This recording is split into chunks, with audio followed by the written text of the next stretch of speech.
22일 6시 청와대가 한일 군사정보보호협정 지소미아를 조건부 연장하기로 결정했습니다. 이번 한국의 결정이 신의 한 수인 이유 3가지를 알아보겠습니다.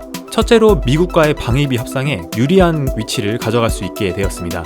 미국의 체면을 살려주면서 앞으로 미국 방위비 협상도 긍정적으로 가져갈 수 있게 되었는데요. 지소미아를 간단히 설명하면 한국과 일본이 북한에 대한 군사정보 공유뿐만 아니라 유사시 국군과 자위대가 하나의 군대처럼 행동할 수 있는 협정입니다. 상당히 긴밀한 수준의 군사협정인데 미국이 할 일을 일본이 어느 정도 대신해주는 꼴이라 이 협정이 미국의 방위비 분담을 많이 줄여주고 있는 게 사실입니다. 지소미아 종료를 미국이 적극 말리고 있었던 건 이런 이유도 있기 때문입니다. 트럼프는 지소미아가 종료되면 방위비를 미국에 떠넘긴다고 생각하고 있습니다.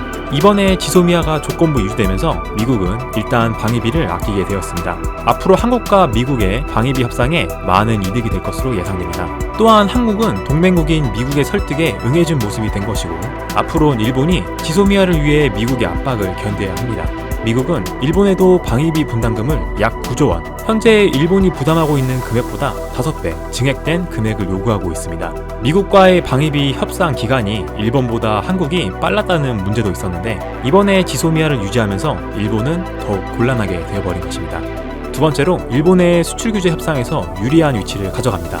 한국은 지소미아 유지를 위해 일본에게 수출 규제 해제를 요구하고 있습니다. 한국의 요구를 들어주지 않으면 지소미아가 종료되는데 당연히 미국의 눈치를 볼 수밖에 없습니다. 한국은 일본의 수출 규제 건으로 WTO에 제소한 건도 취하하는 액션을 취했습니다. 이 부분에 대해서는 이미 물밑 작업으로 한일 간 협상이 오갔다는 설이 있지만 밝혀진 바는 없습니다. 미일 방위비 협상에서 한국의 눈치를 볼 수밖에 없는 상황이 된 것입니다.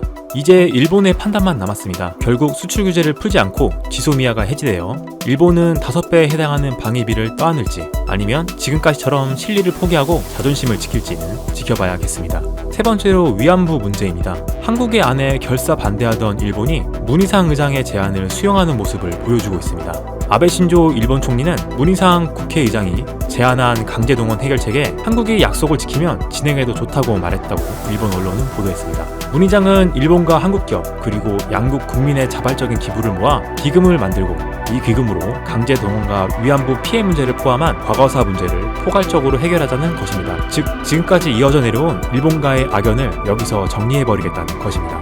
물론 이 소식은 일본인들에게 엄청난 충격을 주었는데 반응이 재밌습니다. 가짜뉴스다. 진짜라면 아베는 두 번째 옐로카드다. 첫 번째는 소비세 인상이다. 거짓말이면 좋겠다. 절대 그만뒀으면 좋겠다. 이것에 합의하면 도각이다. 어떤 형태로든 일본 측이 돈을 내면 나중에 일본이 한국의 판결에 근거해 배상금을 지급한 것으로 되어 전 세계에 선전된다.